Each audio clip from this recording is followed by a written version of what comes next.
What is poppin' YouTube world? My name is Ghiman Mckinney, or you can just call me Juice because that is my nickname. I appreciate you guys for watching today. Be sure to smash this like button right about now, as it does help these videos get out to the public and the channel to grow overall. Subscribe to the channel if you're new as well. I do post a ton of great sports videos weekly and almost every single day if I can, and turn on post notifications too, so you don't miss a single one of those videos that I post. It's only right, you guys. Alright, we gotta talk about this Jalen Ramsey trade. Jalen Ramsey, I was very surprised. He gets traded to the Los Angeles Rams a couple hours actually after they traded Marcus Peters a couple days ago. Okay, so we gotta talk about this trade, and I gotta tell you, I like it for the Jacksonville Jaguars. I really do. Listen, the Jaguars were in a weird spot, guys. They really were. Jalen Ramsey didn't want to play for them. They probably weren't going to re-sign him because he didn't want to play for them, and he just didn't want to be there, quite frankly. He was upset with the coaches, and he wanted out. So as a result, the Jaguars, for arguably the best cornerback in football, get 2 first-round picks and a 4th-round pick. That's a haul. That's a lot for Jalen Ramsey. So the Jaguars, they did not get hosed in this trade. They definitely are more so on the winning side than the Rams in this trade. They now get 2 first-round picks and a 4th-round pick. And I think the Jacksonville Jaguars, they don't have an issue at quarterback. Whether they choose Nick Foles or Gardner Minshew, I think they're set at quarterback. I think that Nick Foles is good enough to help this team win, and I'm sold enough to where I think that Gardner Minshew can help this team win. So they're set at quarterback. I like Leonard Fournette a lot. Their offensive line is decent. It needs to be improved a little bit more. DJ Chark is playing well. D.D. Westbrook's playing well. They're a solid team, and defensively, they're still really good. So the Jaguars are going to have a lot of opportunity to add some talent in the draft, and potentially, if the Rams miss the playoffs, let's say the Rams miss the playoffs and they have like the 10th overall pick, the 15th overall pick, that's a solid draft pick for the Jaguars to have. So I like the trade for the Jaguars. I like what they got back for Jalen Ramsey. The Jaguars are building something. This is a team that needs to continue to build through the draft, as now they're competing with Deshaun Watson, the Houston Texans. The Titans still have a real roster, even though Marcus Mariota and Ryan Tannehill suck. And the Indianapolis Colts, despite Andrew Luck retiring, still have a real roster. So I like the trade for the Jaguars. As far as the Rams go, I'm hit and miss with it. I think that it can potentially really help them in some regards, but at the same time, I feel like it might come back to bite them. And I'll explain why. Okay? For one, it does not help the Rams this year. I think the Rams actually realize this. The Rams, I'm sorry, Rams fans. Look, I know you played. Well, I'll actually go over the schedule. The Rams potentially could make a playoff push because I do think there's some winnable games left in their schedule. They play at the Falcons. The Falcons look terrible this year. That could be a win. The Bengals at home is a win, probably. At the Steelers is a very interesting game. The Bears at home, the Ravens at home. They potentially could win 4 of their next 5 games right there. At the Cardinals, toss-up game. Seattle at home, toss-up game. At the Dallas Cowboys, I mean, did you see Dak Prescott the other day versus the New York Jets? Are you kidding me?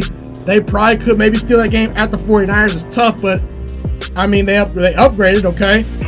And the Cardinals at home. So I won't bet on the Rams making the playoffs this year, but it's not out of the question that they can make a playoff push. But I won't bet on it. So I don't think they'll make the playoffs this year.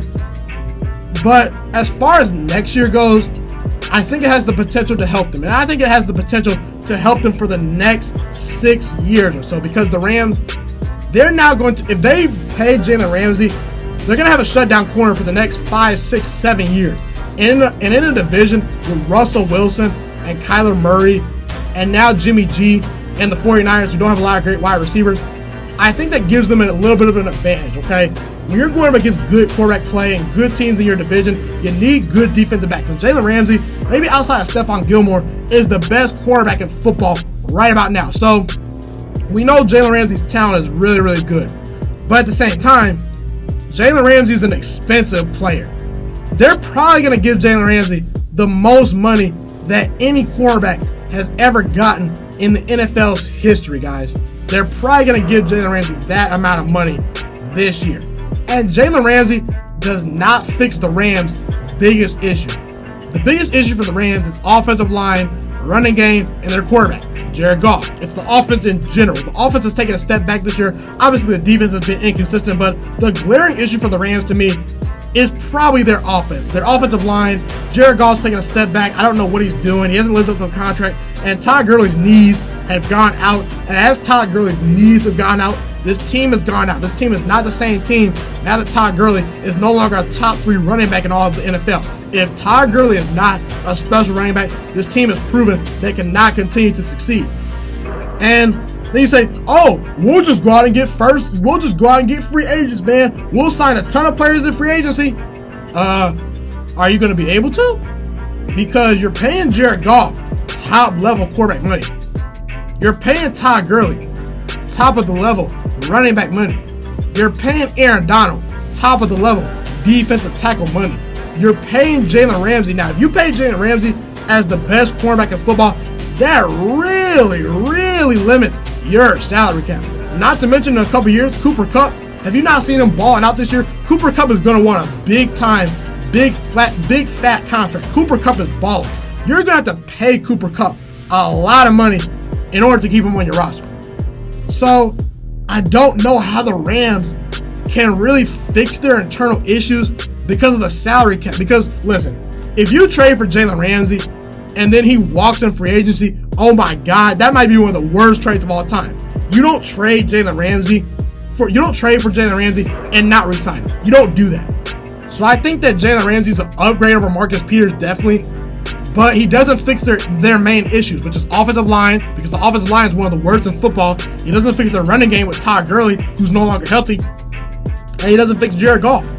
And now you're not going to have a lot of money to upgrade those positions in free agency because, well, you're going to have to pay all these players. And then you can say, well, we'll draft players now, man. You gave up 2 first-round picks. You gave up 2 first-round picks and a 4th rounder for Jalen Ramsey. So where are you going to build your team up? How are you going to build and fix your problems? They're really banking their money on Todd Gurley being healthy and revising himself for the future. They're really betting money on Jared Goff to improve and get better.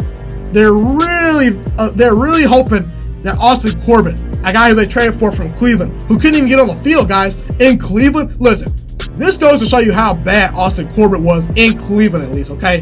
The Cleveland Browns have one of the worst offensive lines in football.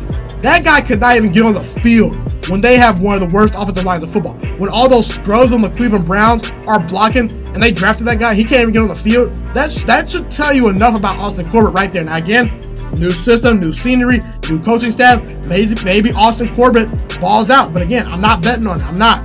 So for me, personally, I don't really like this trade. I really don't. I would have kept Marcus Peters. I would have continued to build through the draft. I would have paid Marcus Peters the money I need to pay him eventually and kept it a pushing because Marcus Peters is not going to carry up as much money as a guy like Jalen Ramsey. So, again, I think that Jalen Ramsey helps them as far as their defense goes, but as far as long-term, as far as the Rams winning a Super Bowl, I don't think it quite gets them to that goal as far as trading for Jalen Ramsey. But hey, he's talented. It's interesting. The Jaguars, I definitely thought won this trade. They're definitely winners of the trade so far. And we'll see with the Rams. But again, for me, I don't like the trade for the Rams. I really don't. So give me your thoughts on the trade. Who won the trade? Who lost the trade? Will it work out for both teams? Let me know in the comment section. Love to hear what you guys have to say. Thank you guys so much for tuning into this video today. Be sure to smash this like button right now if you enjoyed this video. Subscribe to my channel if you're new as well. I do post a ton of great sports videos weekly and almost every single day if I can. A fun fact about me is I want to go into the sports broadcasting and media world. I want to become one of the next great sports broadcasters and analysts out in the world. Kind of like Colin Cowherd, Stephen A. Smith, Shannon Sharp. You get the point. Okay, I want to do sports, television, and radio for a full living once I graduate from the University of Toledo, a college in Northern Ohio. I currently am a freshman there right now. So the best thing you guys can do to just help me continue to grow as a young broadcaster is to just share this channel with all your friends, because potentially if this channel really gets somewhere, I want to start my own network, okay? Or potentially if it doesn't, or if I fall a little bit short, I want to go into a big time network like ESPN or Fox Sports 1. So the best thing you guys can do to just flat out just help me grow as a broadcaster, help me learn, get other people hip to this channel, just share this channel with all your friends, share this channel on Facebook, share it on Twitter, share it on Instagram, all that good stuff.